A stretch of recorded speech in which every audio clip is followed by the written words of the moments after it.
Hello दोस्तों, स्वागत है आपका हमारे YouTube चैनल में। आज की इस वीडियो में हम पढ़ने वाले हैं सिंधु घाटी सभ्यता, इंडस वैली सिविलाइजेशन। ये सिंधु घाटी सभ्यता का पार्ट 1 है। इसके अभी 3 पार्ट्स और आएंगे। टोटल आपको सिंधु घाटी सभ्यता के 4 पार्ट्स में वीडियो मिलेगा। ये MCQ प्रश्नों का संकलन है इस वीडियो में, और ऐसे ऐसे प्रश्न आपको MCQ के इम्पॉर्टेंट प्रश्न बताए जाएंगे जो कि एग्ज़ाम में कई बार पूछे जा चुके हैं। और इसका फ्री में PDF आप डाउनलोड कर सकते हो। डिस्क्रिप्शन में लिंक मिल जाएगा PDF का, और भी जो इसकी और वीडियोस आने वाली हैं उनकी भी लिंक आपको डिस्क्रिप्शन में मिल जाएगी। तो चलिए बढ़ते हैं अपने प्रश्नों की तरफ। तो यहाँ पर हमारा पहला प्रश्न है, हड़प्पा सभ्यता का सर्वाधिक मान्यता प्राप्त काल है। तो हड़प्पा सभ्यता का सर्वाधिक मान्यता प्राप्त काल जो है वह है 2500 ईसा पूर्व से 1750 ईसा पूर्व। ऐसा क्यों? क्योंकि जो हड़प्पा सभ्यता थी वह आद्य ऐतिहासिक सभ्यता है। आद्य ऐतिहासिक सभ्यता किसे कहते हैं? तो जिस सभ्यता में लिखित साक्ष्य मिले हैं लेकिन उन्हें अभी तक किसी ने पढ़ नहीं पाया, उन्हें पढ़ने में इतिहासकार सफलता नहीं प्राप्त किए, तो उसे आद्य ऐतिहासिक सभ्यता कहते हैं। तो यह एक आद्य ऐतिहासिक सभ्यता है। इसीलिए इसका जो काल निर्धारण है वह हर एक विद्वानों का अलग अलग रहता है। तो अलग अलग मत होने की वजह से इसमें बहुत कन्फर्म नहीं हो पाया है, जिसकी वजह से एक पद्धति होती है कार्बन 14 पद्धति, जिसके द्वारा किसी भी जीवाश्म का उम्र ज्ञात किया जा सकता है। तो उसी के द्वारा यह उत्तर आया है 2500 ईसा पूर्व से 1700 ईसा पूर्व। तो इसी को सर्वाधिक मान्यता प्राप्त काल 2500 ईसा पूर्व से 1750 ईसा पूर्व ही माना जाता है।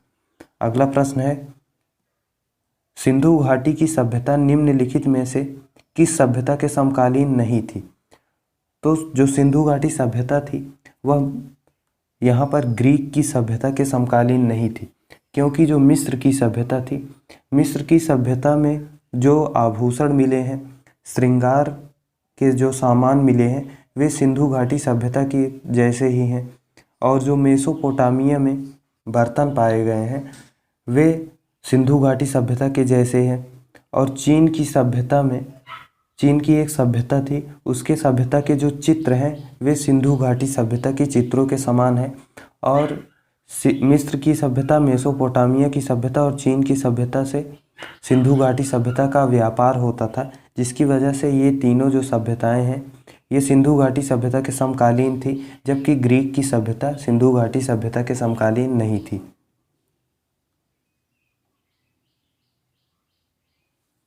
अगला प्रश्न है, सिंधु घाटी की सभ्यता कहाँ तक विस्तृत थी? तो यहाँ पर एक चित्र आपको दिख रहा है। सिंधु घाटी सभ्यता एक बहुत ही विस्तृत सभ्यता थी तथा यह बहुत दूर में फैली हुई थी। तो यहाँ पर आप लोग देख सकते हैं ये चित्र, ये त्रिभुजाकार में सिंधु घाटी सभ्यता फैली हुई है। अगर कभी प्रश्न में आता है कि सिंधु घाटी सभ्यता किस आकार में है, तो त्रिभुजाकार में सिंधु घाटी सभ्यता फैली हुई है। यहाँ पर आप लोग देख सकते हैं जो सबसे पूर्वी छोर है आलमगीरपुर यूपी हिंडन नदी के किनारे है, वो यहाँ पर है। उसके बाद सिंधु घाटी सभ्यता का पश्चिमी छोर सुतका गेडोर बलूचिस्तान दास्क नदी के किनारे है। उत्तरी छोर जो है वह जम्मू कश्मीर में है, चिनाब नदी के किनारे मांदा। और दक्षिणी छोर जो है वह दाइमाबाद महाराष्ट्र में है, गोदावरी नदी के तट पर। तो जो सिंधु घाटी सभ्यता थी वह काफ़ी दूर में फैली हुई थी, इसीलिए यहाँ पर जो इसका उत्तर होगा वह होगा पंजाब, राजस्थान, गुजरात, उत्तर प्रदेश, हरियाणा, सिंध और बलूचिस्तान। तो सिंधु घाटी सभ्यता इन सारे जगहों तक विस्तृत थी। अगला प्रश्न है, सिंधु घाटी की सभ्यता में घोड़े के अवशेष कहाँ से मिले हैं? तो सिंधु घाटी सभ्यता में घोड़े के अवशेष सुरकोटड़ा में मिले हैं। सुरकोटड़ा कहाँ पर है? तो सुरकोटड़ा गुजरात के कच्छ जिले में है, जहाँ से घोड़े के अस्थि अवशेष प्राप्त हुए हैं। सुरकोटड़ा की खोज 1864 ईस्वी में हुई थी। 1864 ईस्वी में JP जोशी ने सुरकोटड़ा की खोज की थी। अगला प्रश्न है, सिंधु घाटी स्थल कालीबंगन किस प्रदेश में है? तो जो सिंधु घाटी स्थल कालीबंगन है वह राजस्थान में है। कालीबंगा राजस्थान का एक जिला है, हनुमानगढ़ वहाँ पर है, और यह प्राचीन और ऐतिहासिक स्थल है। 1952 ईस्वी में अमलानंद घोष ने इसकी खोज की थी, जबकि इसके जो उत्खनन करने वाले हैं वे हैं, दो लोगों ने इसका मिलकर उत्खनन किया, वीके थापर और बीबी लाल। तो इन दोनों ने मिलकर इसका उत्खनन किया, और इसका उत्खनन कब हुआ? 1961 से 1969 के बीच में कालीबंगा का उत्खनन किया गया। अगला प्रश्न है, निम्नलिखित में से किस पदार्थ का उपयोग हड़प्पा काल की मुद्राओं के निर्माण में मुख्य रूप से किया गया था? तो हड़प्पा काल की जो मुद्राएं थी वे सेल खड़ी की बनी हुई होती थी, तो ऑप्शन नंबर ए आपका करेक्ट हो जाएगा। और हड़प्पा काल की जो मुहरें थी वे वर्गाकार में थी। अगला प्रश्न है, हड़प्पा सभ्यता किस युग की थी? तो हड़प्पा सभ्यता कांस्य युग की थी। जिस समय कांसे का प्रयोग होता था औजारों को बनाने के लिए, उसे कांस्य युग कहा जाता है। पाषाण युग किसे कहा जाता है? तो जिस समय मनुष्य अपने औजारों को बनाने के लिए पत्थरों का प्रयोग करते थे तो उसे पाषाण युग कहा जाता है। और लौह युग उत्तर वैदिक काल के बाद से लोहे का प्रयोग शुरू होता है, लगभग 1000 ईसा पूर्व से। तो जब लोहे का प्रयोग शुरू होने लगा अपने औजारों को बनाने के लिए तो उसे लौह युग बोला जाता है। तो जो हड़प्पा सभ्यता थी वह कांस्य युग की थी। उस समय लोहे का प्रयोग नहीं होता था, लोहे की खोज ही नहीं हुई थी। तो कांस्य युग, हड़प्पा सभ्यता कांस्य युग की है। कांसा क्या होता है? तो कांसा जो है वह तांबा और टिन दो धातुओं के मिलाने से बनता है, तो उस समय कांसे का प्रयोग होता था, इसीलिए हड़प्पा सभ्यता कांस्य युग है। अगला प्रश्न, सिंधु घाटी सभ्यता के लोगों का मुख्य व्यवसाय क्या था? तो सिंधु घाटी सभ्यता के लोग जो थे वे शहरी लोग थे, इसीलिए वे पशुपालन, शिकार और कृषि से अधिक व्यापार करते थे। उनका जो मुख्य व्यवसाय था वह व्यापार ही था।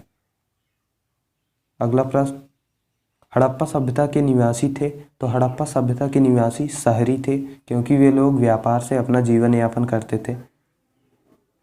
अगला प्रश्न है, सिंधु घाटी सभ्यता के घर किससे बनाए जाते थे? तो जो सिंधु घाटी सभ्यता के घर थे वे ईंट से बनाए गए थे।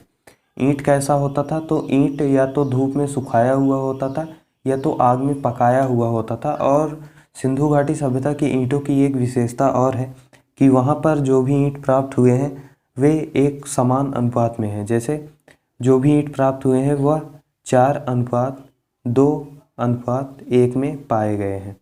4 उसकी लंबाई, 2 ऊंचे चौड़ाई और 1 उसकी मोटाई। तो 4 लंबाई थी, 2 चौड़ाई और 1 मोटाई थी उसकी। और सिंधु घाटी सभ्यता में जितने भी ईंटें पाए गए हैं सभी इसी अनुपात में हैं। अगला प्रश्न है, हड़प्पावासी किस वस्तु के उत्पादन में सर्वप्रथम थे? तो हड़प्पावासी कपास के उत्पादन में सर्वप्रथम थे। हड़प्पावासियों को कपास का प्रथम उत्पादनकर्ता भी माना जाता है। सबसे पहले कपास का उत्पादन हड़प्पावासियों ने ही शुरू किया था। अगला प्रश्न है, निम्नलिखित विद्वानों में से हड़प्पा सभ्यता का सर्वप्रथम खोजकर्ता कौन था? तो हड़प्पा सभ्यता की खोज दयाराम साहनी ने किया था। कब किया था? 1921 ईस्वी में सर जॉन मार्शल के निर्देशन में दयाराम साहनी ने हड़प्पा सभ्यता की खोज की। अगला प्रश्न है, सिंधु सभ्यता का पत्तन नगर या बंदरगाह कौन सा था? तो सिंधु सभ्यता का जो बंदरगाह था वह था लोथल। अगला प्रश्न है, पैमानों की खोज ने यह सिद्ध कर दिया कि सिंधु घाटी के लोग माप और तौल से परिचित थे। यह खोज कहाँ पर हुई? तो यह खोज भी लोथल में ही हुई थी। अगला प्रश्न है, हड़प्पा कालीन समाज किन वर्गों में विभक्त था? तो उस समय वर्ण व्यवस्था नहीं थी। तो हड़प्पा कालीन जो समाज था वह विद्वान, योद्धा, व्यापारी और श्रमिक में विभक्त था। क्योंकि यहाँ पर आप क्षत्रिय वर्ड देखेंगे तो उस समय वर्ण व्यवस्था थी ही नहीं, तो क्षत्रिय कहाँ से आ जाएंगे। यहाँ पर शूद्र है तो उस समय ब्राह्मण क्षत्रिय वैश्य शूद्र में विभक्त नहीं था क्योंकि वर्ण व्यवस्था नहीं थी, और ये भी नहीं हो जाएगा क्योंकि राजतंत्र नहीं था, और यहाँ पर राजा पुरोहित सैनिक और शूद्र दिया हुआ है, तो ये भी इनकरेक्ट होगा क्योंकि उस समय विद्वान योद्धा व्यापारी और श्रमिक में ही हड़प्पाकालीन समाज विभक्त था। अगला प्रश्न है, सिंधु सभ्यता का सर्वाधिक उपयुक्त नाम क्या है। तो सिंधु सभ्यता का सर्वाधिक उपयुक्त नाम हड़प्पा सभ्यता है। वैसे तो सिंधु सभ्यता को सिंधु घाटी सभ्यता, सिंधु सभ्यता या सिंधु सरस्वती सभ्यता भी कहा जाता है, लेकिन उसका सर्वाधिक उपयुक्त नाम पूछा है इसलिए यहाँ पर हड़प्पा सभ्यता होगा। अगला प्रश्न है, निम्नलिखित में से कौन से लक्षण सभ्यता के लोगों का सही चित्रण करता है। उनके विशाल महल और मंदिर होते थे। तो ये जो है उनके विशाल महल और मंदिर नहीं होते थे क्योंकि वह उस समय राजतंत्र नहीं था, वे लोग महल नहीं बनाए थे और वे लोग मंदिर में पूजा नहीं करते थे। वे देवियों और देवताओं दोनों की पूजा करते थे। तो हाँ, वे लोग देवियों और देवताओं दोनों की पूजा करते थे। वहाँ से हड़प्पा कालीन सभ्यता से मात्र देवी की मूर्ति मिली है जिसे वो लोग पूजा करते रहे होंगे। तीसरा है, वे युद्ध में घोड़ों द्वारा खींचे जाने वाले रथों का प्रयोग करते थे। तो वे लोग युद्ध में घोड़ों द्वारा खींचे जाने वाला रथों का प्रयोग नहीं करते थे। उस समय घोड़ा बहुत कम मात्रा में उसके अवशेष मिले हैं हड़प्पा कालीन सभ्यता से। तो इसका जो सही उत्तर होगा वो होगा उत्तर 2, वे देवियों और देवताओं दोनों की पूजा करते थे। अगला प्रश्न है, हड़प्पा सभ्यता की खोज किस वर्ष में हुई थी। तो मैंने पहले भी आपको इस वीडियो में कई बार बताया कि हड़प्पा सभ्यता की खोज 1921 ईस्वी में सर जॉन मार्शल के निर्देशन में दयाराम साहनी ने हड़प्पा सभ्यता की खोज की थी। अगला प्रश्न है, हड़प्पा सभ्यता के बारे में कौन सी उक्ति सही है। तो कौन सी उक्ति सही है, उन्हें अश्वमेध की जानकारी थी। ये उक्ति सही नहीं है, उन्हें अश्वमेध की जानकारी नहीं थी। गाय उनके लिए पवित्र थी, ये भी गलत है। उन्होंने पशुपति का सम्मान करना आरंभ किया, यही सही होगा। उनकी संस्कृति सामान्यता स्थिर नहीं थी, तो ये भी वाक्य गलत है क्योंकि उन्होंने पशुपति का सम्मान करना आरंभ किया, यही आपका सही है। यहाँ पर आपको एक फिगर दिख रहा होगा, एक सील पर 3 मुख वाले देवता का यहाँ पर चित्रण हुआ है। ये हड़प्पा सभ्यता से पाई गई है। यह एक सील पर 3 मुख वाले देवता हैं जिनको पशुपतिनाथ भी कहा जाता है। उनकी मूर्ति मिली है और उनके चारों ओर जानवर हैं, जैसे चारों ओर हाथी, चीता, गेंडा और भैंसा 4 जानवर भी पाए गए हैं। अगला प्रश्न है, हड़प्पा के लोगों की सामाजिक पद्धति थी। तो हड़प्पा के लोगों की जो सामाजिक पद्धति थी वो थी उचित समतावादी, क्योंकि उस समय दास प्रथा नहीं थी, तो दास श्रमिक आधारित नहीं होगा। उस समय वर्ण व्यवस्था नहीं थी, जाति नहीं था, इसलिए ये सब भी नहीं होंगे। उस समय जो हड़प्पा सभ्यता के लोगों की सामाजिक पद्धति थी वह उचित समतावादी थी। तो आज के लिए इतना ही। अगर आपको वीडियो पसंद आया हो तो वीडियो को लाइक कर दीजिए, और अगर आपने अभी तक हमारे चैनल को सब्सक्राइब नहीं किया है तो सब्सक्राइब कर दीजिए। और इसके आगे के जो 3 पार्ट्स और आएंगे उनका लिंक आपको डिस्क्रिप्शन में मिल जाएगा, वहाँ से आप उन वीडियोस को देख सकते हैं। और इसके बाद इस चैप्टर को ख़त्म होने के बाद हम लोग फिर वैदिक सभ्यता भी पढ़ेंगे, उसका भी हम लोग MCQ करेंगे। और अगर आप इसका PDF चाहते हैं तो डिस्क्रिप्शन में लिंक मिल जाएगा PDF का, आप फ्री ऑफ कॉस्ट वहाँ से डाउनलोड कर सकते हैं।